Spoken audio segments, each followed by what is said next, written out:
Welcome to a new episode of Thinking in Between, the podcast exploring ideas in the borderlands of health and social science. Each week we're joined by a researcher who's working in this space to tell us about three big ideas that have most influenced the way they think and the way that they research health. So today I'm joined by Cervantée Wild, who is Research Fellow at the Department of Primary Care Health Sciences at the University of Oxford. And I first met Cervantée because she was one of my tutors on the Qualitative Research Methods course at Oxford, which really sort of helped give me a grounding when I was very new to this whole way of doing research. So Cervantée, thanks for coming along today. And I wonder if, to start with, could you tell me a little bit about your research journey so far and what it is you're working on at the moment? Yes, thanks so much for having me. So I've been living in the UK for the last 3 years, but my research journey started back in New Zealand, my home country, where I firstly worked as a research assistant as an undergraduate on a childhood obesity clinical trial called Whānau Pakari, which was aimed at trying to improve access for Māori, the Indigenous people of New Zealand, who, as I'm sure you can imagine, the same pattern repeats across the world. They experience higher rates of obesity and other chronic diseases. But because of a range of factors, they often don't get the same level of care that non-Māori do in New Zealand. So this trial and this program was aimed at trying to overcome some of those barriers that Indigenous people face and address obesity care in New Zealand for children and their families. So I started working as a research assistant, very bright-eyed and bushy-tailed on that, and it was very much clinical trial work. And I was very fortunate to be able to do my PhD through the same group. Mm-hmm. And that was around how we could improve. Really, we had this trial that worked really well. It had addressed all the usual suspects of barriers for care for people. It was a home-based program. Physical activity sessions and nutrition sessions were held in community settings. It was very much taking care out of the hospital and into communities, even though it would be considered at least secondary care or maybe tertiary care here. That was all community based. So that went some way towards making it more acceptable for people.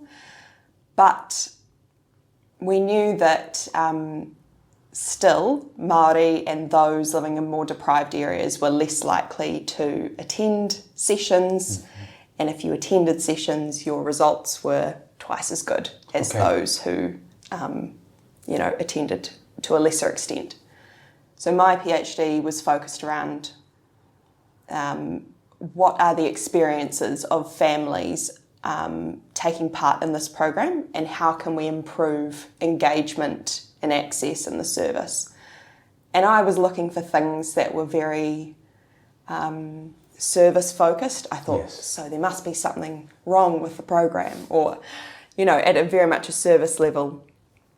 And I used a combination of, I did a follow-up, a 5-year follow-up of the clinical trial after it had finished. So I went back to families 5 years since they started. And then I also did qualitative interviews with families in their homes about their experiences with the program and their general experiences with weight, accessing services for childhood obesity and so on. And of course that exposed a whole range of structural issues that were nothing to do with the program at all, but much more upstream that wouldn't have, obviously, we wouldn't have uncovered had we not done that in-person qualitative piece. Yes. So that's how I sort of started my research journey. I worked with that same team for a few more years, which was team made up of both Māori and non-Māori researchers, and I should have said at the start I'm non-Māori. I'm a New Zealand European researcher, my ancestry is mostly British and Irish. And so in New Zealand, that group of people are called Pākehā. So I'm a Pākehā researcher, non-Māori researcher. The team was both Māori and non-Māori though, so we worked collaboratively in that way. And then after a couple of years, I came over to the UK to work in the Medical Sociology and Health Experiences Research Group in the Primary Care Department at Oxford. Okay. I guess with being Maori and non-Maori being such a kind of important thing in the research you were doing in New Zealand, was there anything people were attending to in a similar way when you moved to Oxford, like within the research group? Was there anything similar to that, or was that not so much of a lens compared to how it had been in New Zealand? I found that a really strange shift, actually, because the research environment in New Zealand is meant to be, we have this obligation to be responsive, in quotation marks, to Māori under the Treaty of Waitangi, which was signed between Māori chiefs and the British Crown in 1840. It's not a history lesson, but it's important No, it's good. background. Because of that, as researchers, you have a responsibility to ensure that your research is somehow responsive to Māori inequalities that pervade the system. And there's a spectrum for that, for depending on what type of research you're doing, obviously. That same political context isn't here in the UK, though there are colleagues in my group who have a really strong social justice and inequalities lens to their work. And so I found the same approach in pockets of people, but I didn't find it's not as institutionalised, I think, in the UK. That's fascinating. That's really interesting that actually almost baked into the law and the whole way things are done, there's that lens within New Zealand. I hadn't realised that, so that's... It doesn't mean that people do it well. Yes, okay. And I think there has been improvement over the past few years to move away from it being very tokenistic and tick box towards thinking about things more deeply. Yes. But, all ethics committees are asking you to think about it. Funders are asking you to think about it. So, and it's not enough now to just say that you've consulted with a group of Māori researchers, as it shouldn't, it shouldn't be like that. Yes. So, it's getting better, but people don't do it well all the time at all. Yeah. That's fascinating. Thank you. I wonder if some of this will come up now as we sort of turn to your three ideas that you brought along today. And the first one of those we're going to talk about is community up research values. And maybe to start with, if you could say a little bit about what these values are, how you came across them, and what they've meant for you in your research practice. Yeah, definitely. And I was hesitant as to how much of a big idea they are, but they've been a really big idea for me. Yes. And guiding the way that I've undertaken the research in New Zealand, but also then the research here, coming into an unfamiliar research environment, they have actually helped me figure out how I was going to approach working with different groups, working within these teams, especially for someone who doesn't have that. If you don't grow up in the UK, sometimes you don't have the innate knowledge of where the power structures are, how different groups will relate to each other and so on. So these ideas of community up research values or a community up approach come from, they were developed by Linda Tuiwai-Smith and Fiona Cram iteratively across, several years. And they are essentially ways of approaching research with with Māori communities, but they've been since developed into, ways of working in transdisciplinary teams, and that was the focus of the paper that I sent through earlier. When I talked before about needing to be responsive under the Treaty of Waitangi, one of a response, I guess, to the repeated harm that's been done to Māori communities over hundreds of years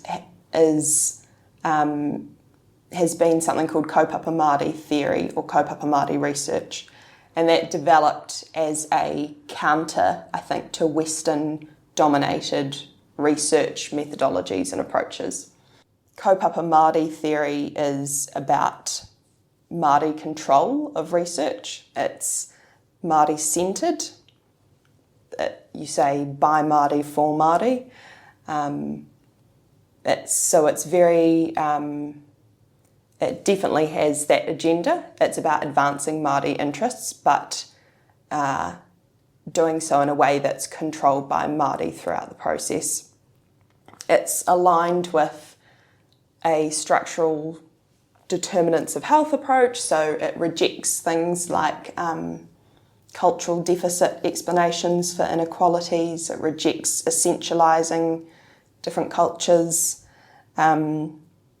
It's very family-centred. Okay. So the most important unit is not necessarily the individual patient, it's the wider family context, and family can be quite expansive in its definition, rather than just a nuclear family unit. And so it's very much a decolonial approach to research that's aligned with a lot of other decolonial research approaches around the world. When I was thinking about the way that I could engage with kaupapa Māori theory in my research, because this is the other thing, if it's by Māori, for Māori, then the place of Pākehā researchers or non-Māori researchers should be challenged. Is there a place for non-Māori researchers in this research space? Right. How do we avoid it becoming yet another colonised space, essentially?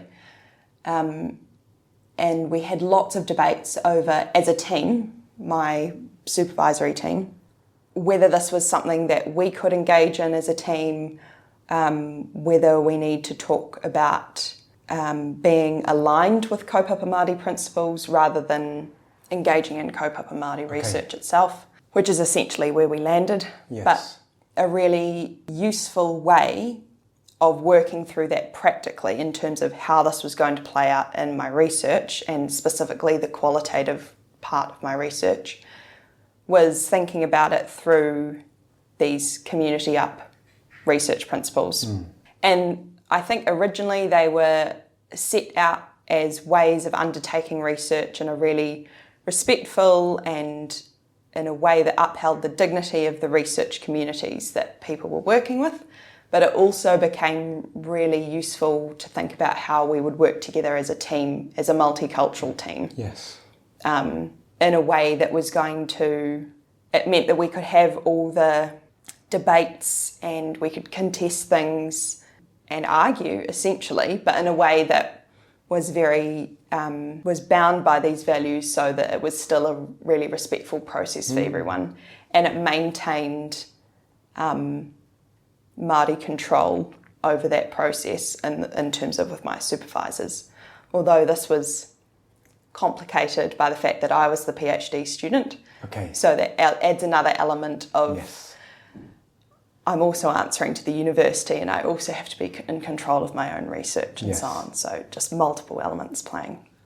But that's why these principles were really useful for me. Could you give us an example of like one of the principles and like a time where, I don't know, that's perhaps still played a part in your thinking and your approach here in the UK, perhaps? Yes, okay.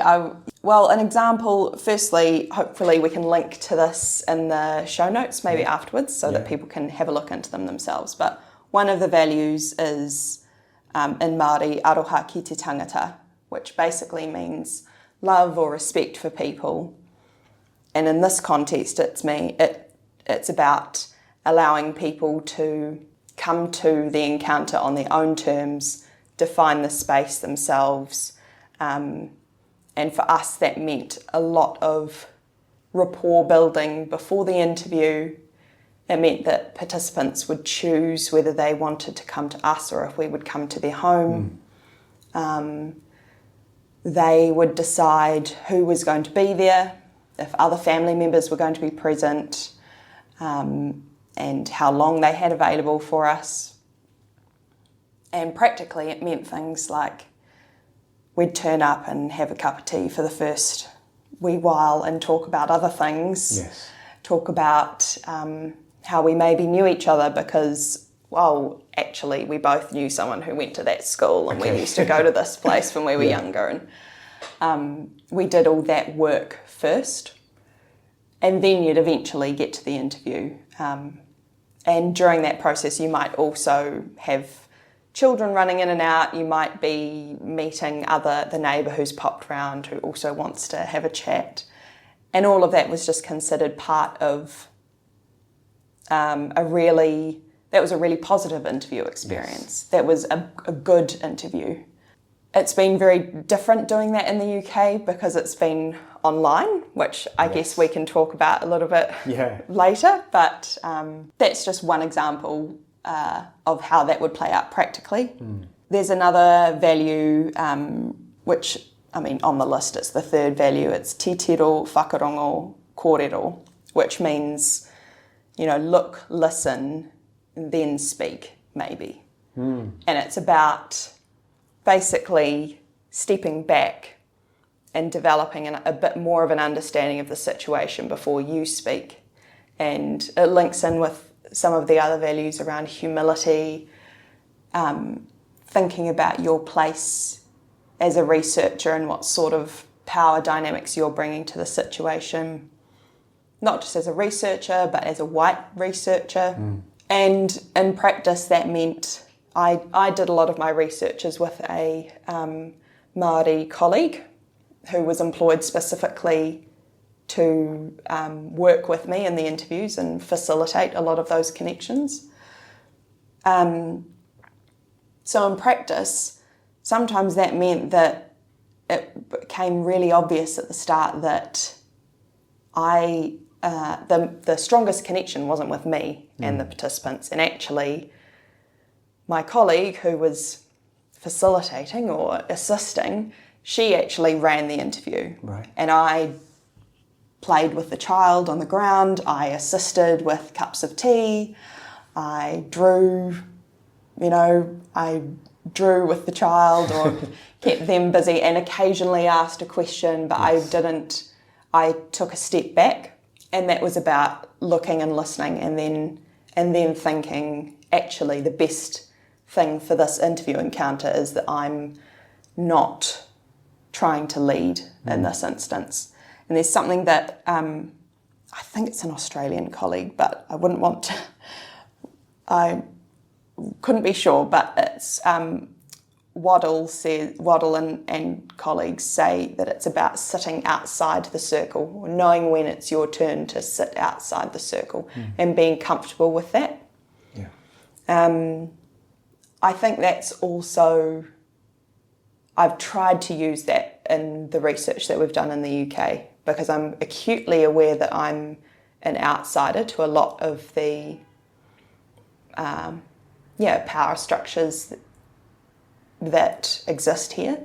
I don't know exactly, how people interact in London, in Oxford, all around the UK.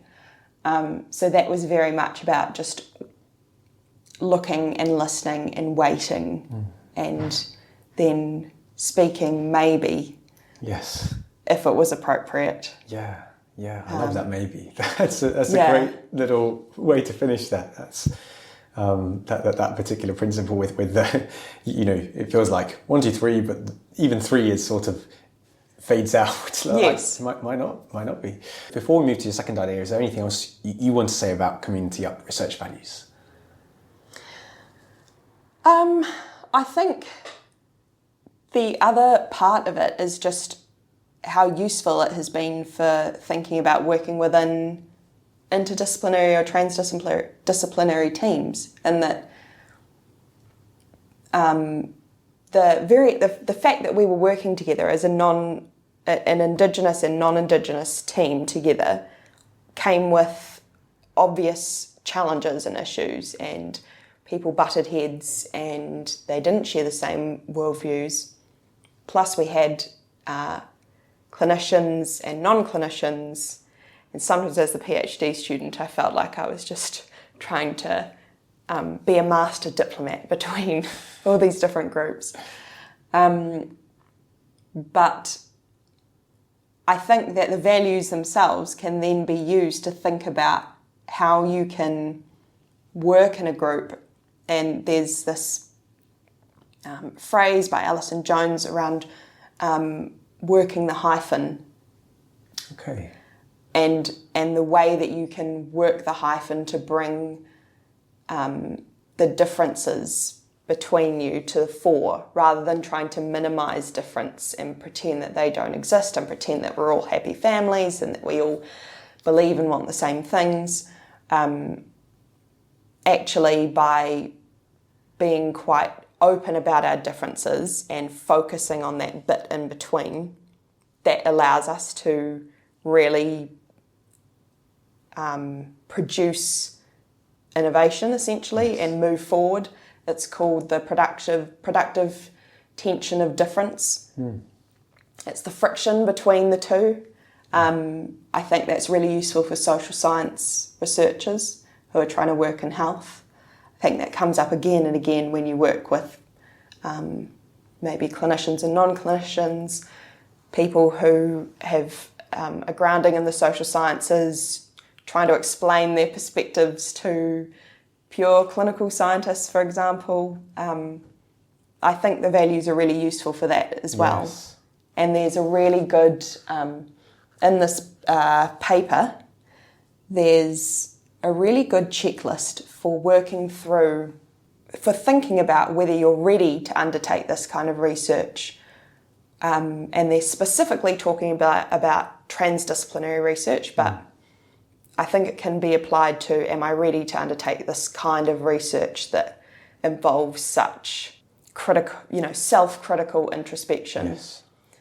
What I like about it is that it builds on those values from before, but it does so in a way that, even though it's a checklist, it's not a tokenistic, I'll quickly tick the box, because you're forced to think about quite deep questions about how you're going to work within this team or how you're going to work with this community. So I think that's really useful for people thinking about doing that kind of work. That's brilliant, thank you. And we will link to that checklist and the paper you mentioned that talks more about this whole approach in the show notes too. Thank you.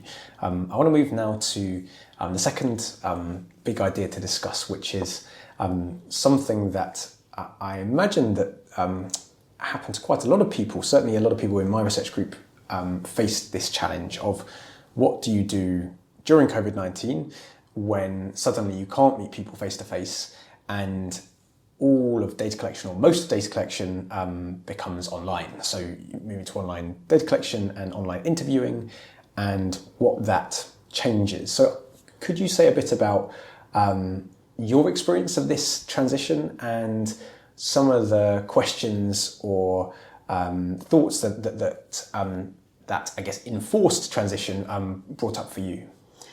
Yes.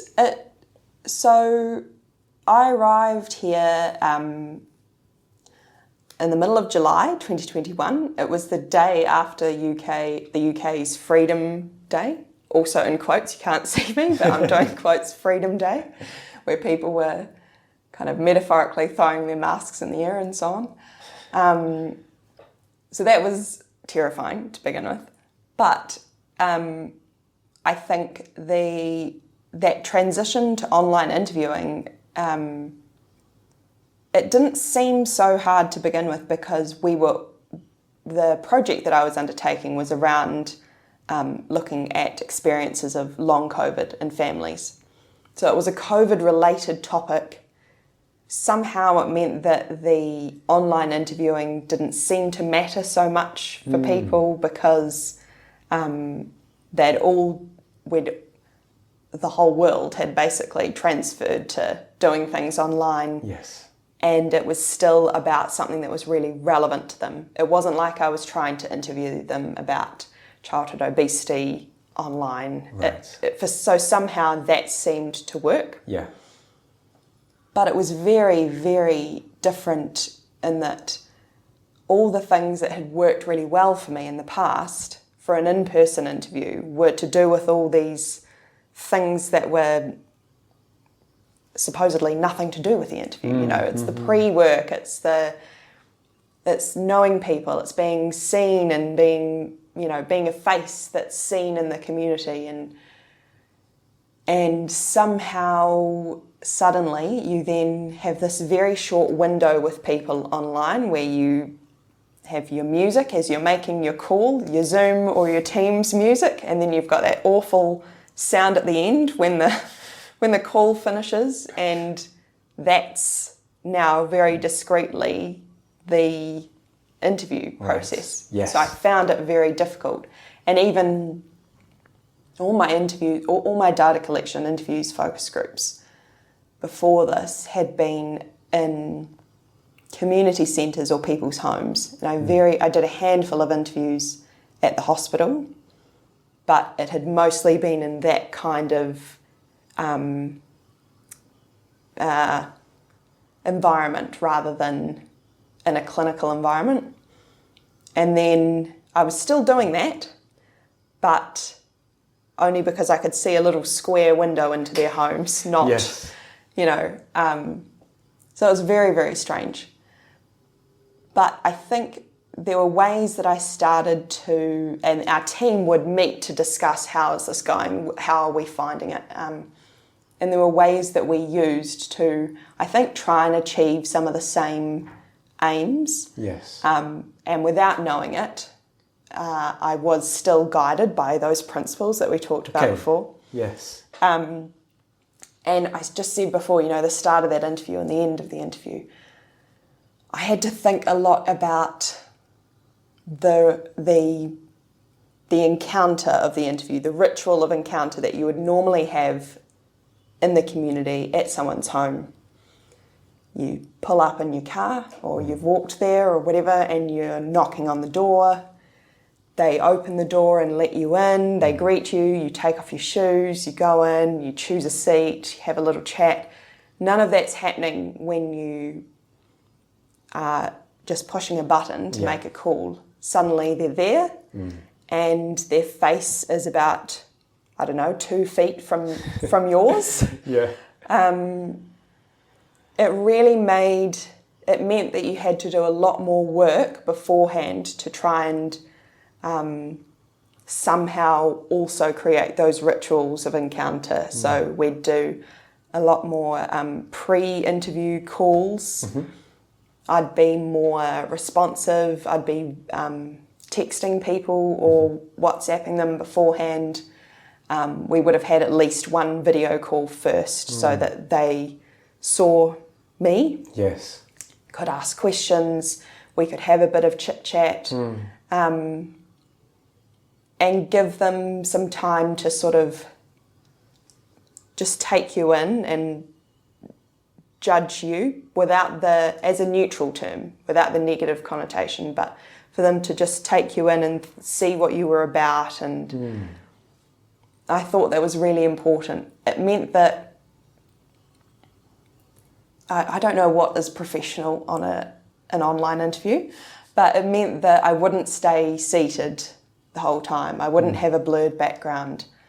I'd go, oh, sorry, if someone's just at the door, there's been a delivery at the door, I would get up and move. I wouldn't turn off my camera. Yes. I just thought it was really important that people could see you in your own environment. And so I would never blur my background, although I know that I've read other things that say that you should blur your background to be more professional. But I thought, I'm seeing, and I'm literally in their house, but not really invited into the house. And I think they need to be able to see what's going on in my environment as well. Yeah. And in a way that was around, those principles, but it at times felt a bit performative, I think. You're trying to strike that balance of being natural but also performative. Yes, and I guess I really like those ideas you suggested of the extra work you would try and do to try and recapture some of those things that would have happened in person. But I guess there is actually a limit, isn't there, of saying some of those things, like some of the things are just like sensory of like, or just, I don't know, just being present in the same room as someone, like you can make some work to overcome some of that abruptness, like I kind of hear coming through. But were there any things that you just, I don't know, just were particularly aware of, even after making those changes, where you just thought, I just know that this aspect is not something I'm finding a way to overcome? Yeah, you can't pick up the shifts in the room if you've asked something and it's not gone down the way that you wanted it to. Right. You can't see someone sitting opposite you and know what their whole body is doing in response to your whole body, and so I think that was the biggest thing. You don't know what else is happening. Your visual field is literally only your laptop screen, and you can't see what else is in the room with someone. You can't see who else is in the room with them. Right. And I would obviously try to overcome that on my side by making sure that my home was as open to them as possible, but you don't obviously ask them to do that. But I'd make sure I'd have a cup of tea. Yes. I'd try to. I found this idea of the screen, that visual field, really interesting and limiting, and so I would. We discussed how we would have our hands up by our face a lot more. Okay. Because if you're sitting like normally in the chair and your hands are by your lap, or maybe further down on the table, you might not see that on a laptop screen. And so having your hands up more by your face meant that it looked more natural. And the same for if I was taking notes, I would make sure to explicitly state that this is what I'm doing, so they didn't just see my hand or my arm wiggling off camera. So there were things, that you could do to to give cues to people that this is what was happening, and actually this was a familiar thing that they've experienced in other contexts. But I don't think there's something about being in person with someone where you can feel all those shifts happening that it's really hard to overcome on an online interview. I'd be interested to know, amongst your research group and other people you've worked with, and perhaps just in your own practice, what the place is now of online interviews and field work now that there are less restrictions. And I'm interested partly in a research sphere, but also what I've seen happen in a clinical sort of practice is that lots of things have just got stuck online now, and things that would have been in person have sort of settled into patterns of online and telephone, and I think there's lots that's missed there in terms of the ritual and in terms of presence and all sorts of other things that get lost there. And I don't know how reflective that many clinicians have been about that. The same thing's happening in teaching, in terms of postgraduate teaching. A lot of things have gone online and haven't come back. But yeah, in your experience of having worked through some of the ways that you were limited by doing things online, is there any of it that you would keep now? Is there anything that's changed for you sort of going forward if you did have the freedom of doing things either way? I don't know, because it does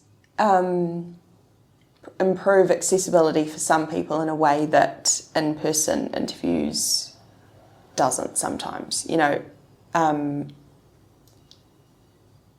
but I I don't think that there's been the same reflection on it in research or clinical care. I think there's been more work on it in education in terms of, okay, you can't just do the same stuff that you would do in person and put it online and hope for the best. So I think there's been more work that's been critical of that in education, but I think less. I have no idea really what's happening in clinical care, whether anyone's writing about that and how to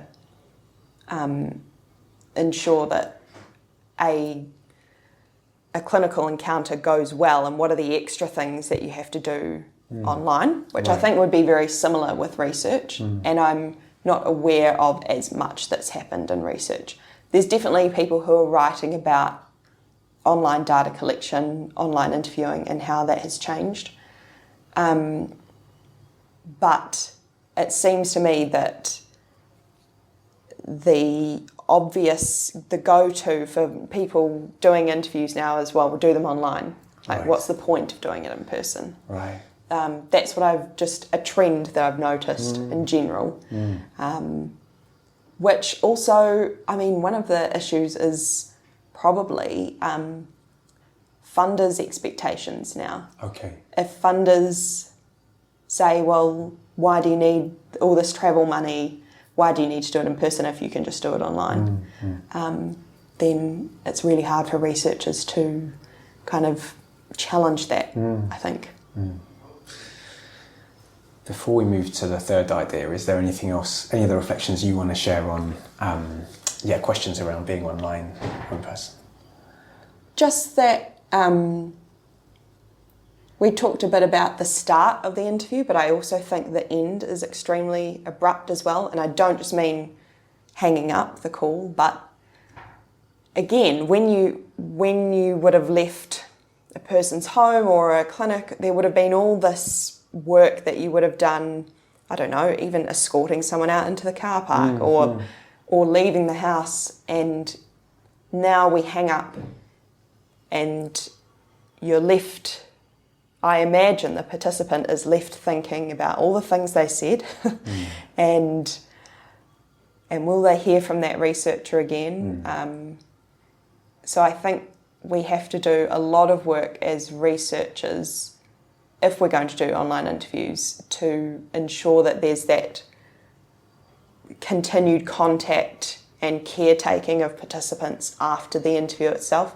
The interview shouldn't really, that data collection phase doesn't end with the end of the interview.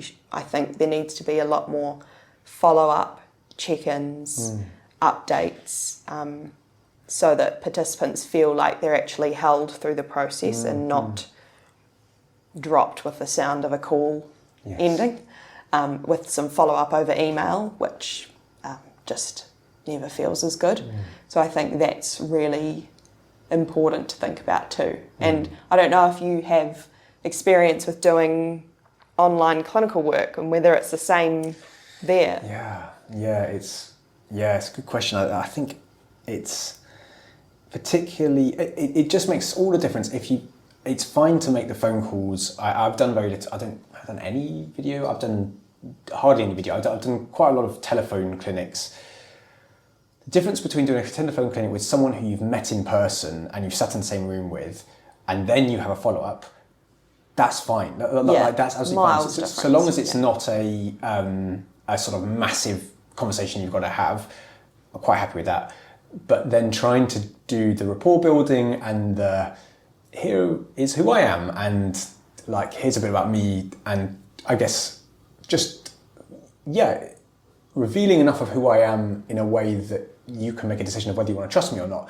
Like trying to do that over the phone, and as you say, the sort of on-ramp and off-ramp is so abrupt, and I love that term as the on-ramp and off-ramp, I think. It feels like, doesn't it? And it's, I mean, I find even with, I've not done any online or telephone call interviewing or field work, all of mine's been in person, but actually even the difference between someone arriving in a university building and like hopefully still make a cup of tea and talk for a bit, but the difference between that on-ramp and arriving in someone's home, and everything just takes a bit longer if you arrive in someone's home, but in a good way of like, I don't know, it's just different. And also this university isn't my home. Like I've often felt that of like, I want to give better hospitality and to really honour someone's like contribution and commitment to come here and to share something serious about themselves and something meaningful and often costly to talk about.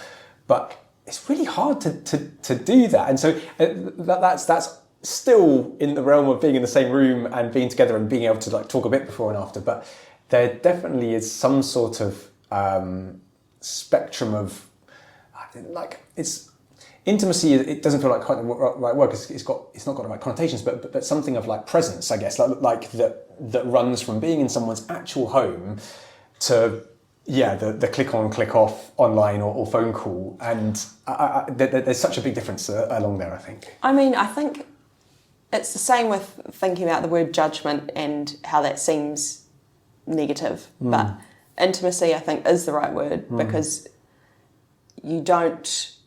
it's sort of treated as, or a lot of researchers treat it as outside intimate spaces or outside a domestic space, and you really are going in and seeing the washing or seeing the pans and the sink and those sorts of things. Yeah. I mean, that is why I've never been that shy about blurring the background, and Yes. It doesn't matter what's on my kitchen counter. Yes.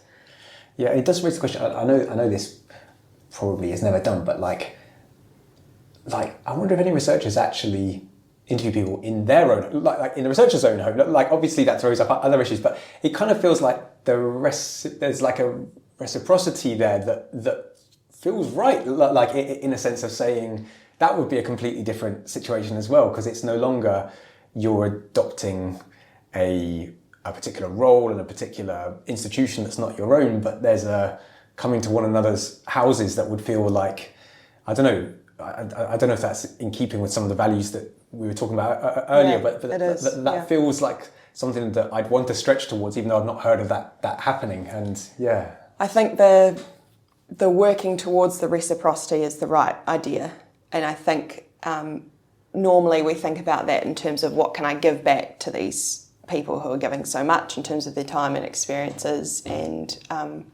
at a cost to them, as you said. But when we've been thinking about it in terms of interviews, I think there's a reciprocity in terms of what am I being vulnerable about, what am I giving up? Yes. And maybe interviewing in your home is a way of doing that. Yeah. Obviously comes with a few other barriers and issues, but I do think we can think more about reciprocity as a whole in research. So I want to move to your third idea, which is a question that I love, and I'm looking forward to talking about with you now, which is about, I guess, the idea of challenging the idea of neutrality, that we come in somehow neutral towards a particular topic, and particularly where we're talking about social injustices or areas where there are inequalities. The question, I guess, is of how much can a researcher also be an advocate? So I'd really like to know where this question became relevant for you, what sort of context that's come up in, and what some of your reflections have been around, I guess, arguments towards being an advocate, or where you've actually felt that wouldn't be right, or that would actually be at odds with the research you're trying to do. So yeah, could you speak to that a bit? Yeah, it's a big idea for me because it has come up just again and again throughout all the work I've done.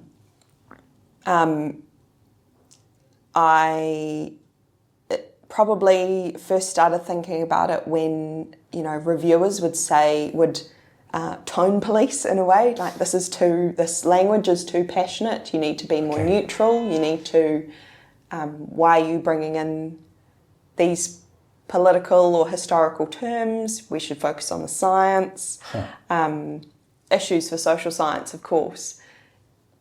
And more recently I've had people say, remember you're a researcher and not an advocate. And that's really, to have someone say that really threw me, because I especially with that previous work in New Zealand, which draws on kaupapa Māori theory, that of course has a political agenda. Like, it's not pretending to be politically neutral at all. It has an agenda to, decolonise research, health research, and afford Māori control, more Māori control over the research process. And it's aligned with ideas of, structural determinants of health, social determinants of health, which go beyond what happens in the clinic or in the hospital, and it's about everything else that's out in the world that impacts on people's health far more than clinical care does. So it was really strange to have someone say, you're a researcher, not an advocate. Right. And it's really stuck with me, I think. Can I ask what the particular thing you were trying to write was, or what the language were that they had a particular issue with there? I think it was more to do with giving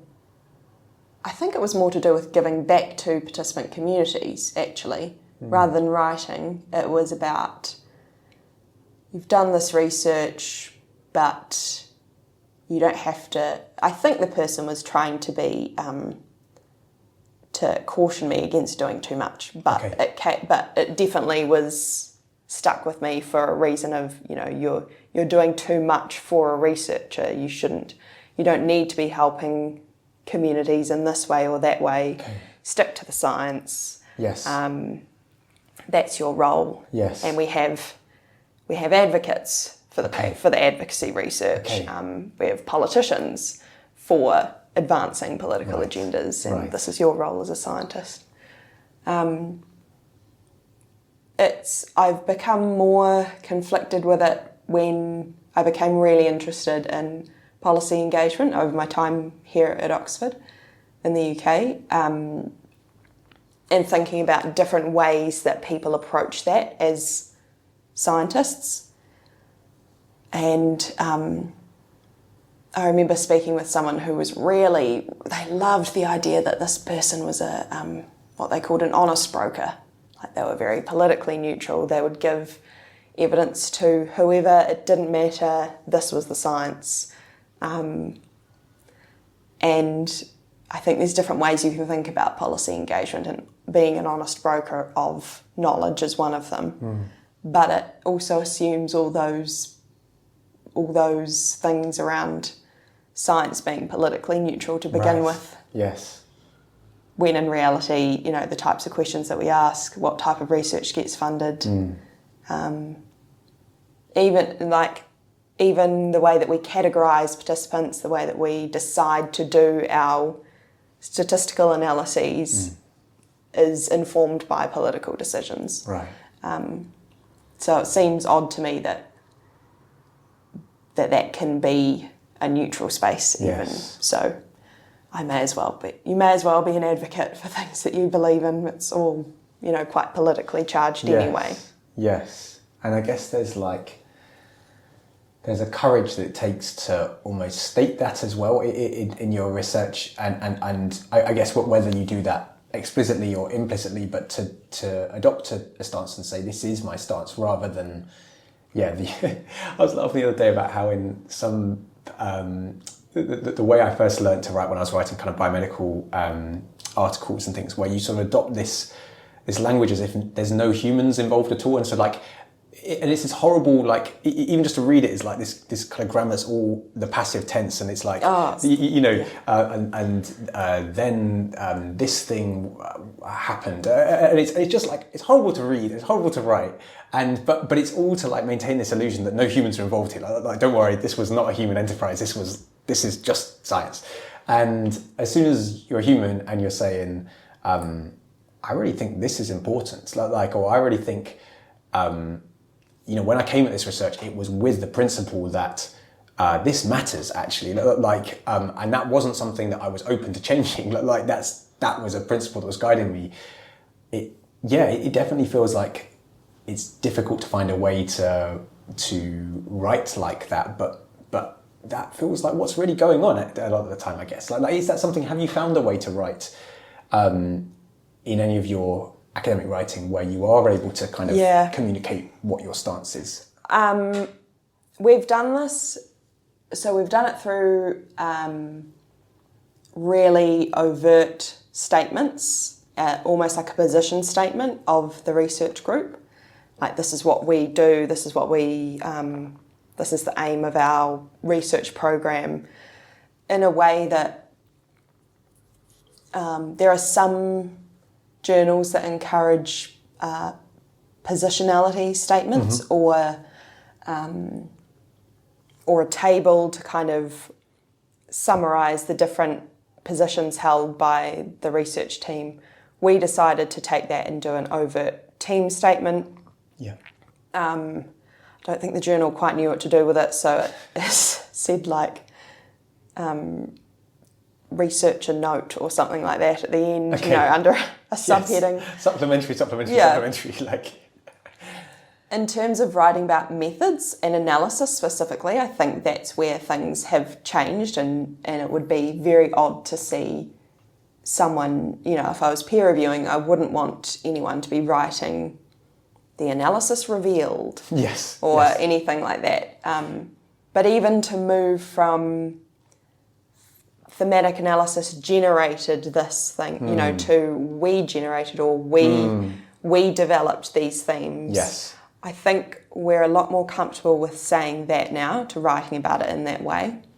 I haven't yet been able to bring myself to write using I. Yes, okay. I haven't had to because I haven't written anything. I've always been writing in teams, always been working in, you know, big collaborative teams, so it hasn't needed to happen yet. I love the way that clinicians can write more from their perspective, but it's always within a section of the journal that's like my clinical story, or you know, these sorts of you know, things, not real science. It's the opinion pieces. I'd love to be able to see more I's, I think, happening in all the we's, because it's obviously a group collective effort. But it's always felt strange to write in that way. Yes. Yeah. Yeah. No, thank you. I think it's a really good area to think about of owning your stance, and maybe what I've seen a bit more of is sort of in this world of social science and health that I'm starting to try and get my head around, is maybe to own a bit more what your epistemological, and can I say that word, position is, or your ontological position. I haven't read all that much yet, but of what I've read, I see less of like, here are some of my personal values, or like kind of commitments to whether that's justice or kind of seeing the world in a particular way. But that would feel, again, like an honest way to say, this is who I am, this is what I believe. And so when you read what I'm going to tell you, it's important for you to know these things about me, and that's the approach I'm taking, and I'm comfortable with telling you that. Like, that feels really good and healthy, but also not that usual in terms of going beyond, as I say, those sort of bits about ontology, which certainly in this space at least, although not very often in biomedicine, where it's just assumed that there is, you know, there's no need for any of that, because, you know, we all know we're objective entirely and we're just data collecting and analysing machines, so it does not necessary. But there's still a step in the social science world of saying, this is what I value as deeply important to me, and you should know that. That feels good, but I don't know quite how it looks. Yes, I think that, and it is far more common in qualitative researchers, and you do see it a lot more now, but I don't know how that looks in terms of more biomedical science. But I think it is super important for social scientists to think about And I think we come up against that a lot working in health. If you have a social science grounding, that's quite... just going back to the idea of advocacy as a whole, I think that is something that that's a big challenge for us, working in medical schools, working in clinical teams. Yes. Yeah. A final thought around this advocacy is that if we do want the research to actually have impact beyond being published in a journal and sitting on a shelf somewhere, we kind of do have to become advocates. You have to promote your work in a particular way. You've got to make sure that the public know about it, that your participants know about it. I was thinking about whether, like, what do you think the public wants from scientists?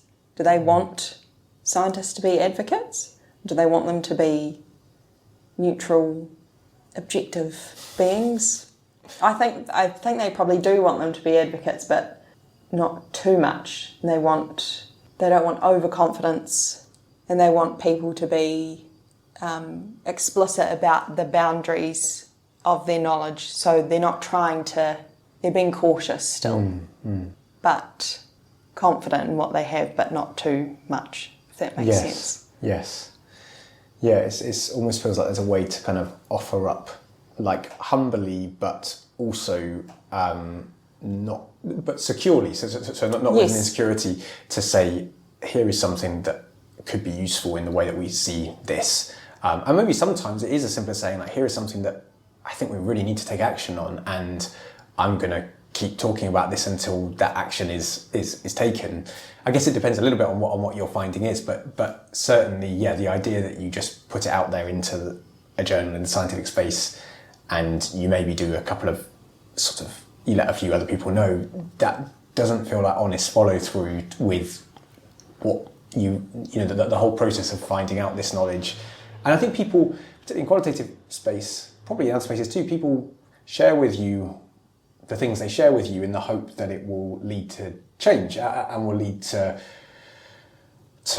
some improvement in things, at least in a lot of research settings. And it feels like, to honour that, you have to do more than just write and present. Yes. You've got to keep running with that until you can really move things forward.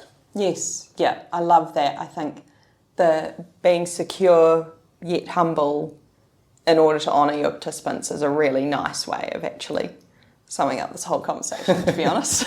So, well done. Oh, thank you so much. Well, it's been really great talking to you today, Cervantée. Thank you so much for coming, and really appreciate you sharing. Thank you. I've loved speaking with you.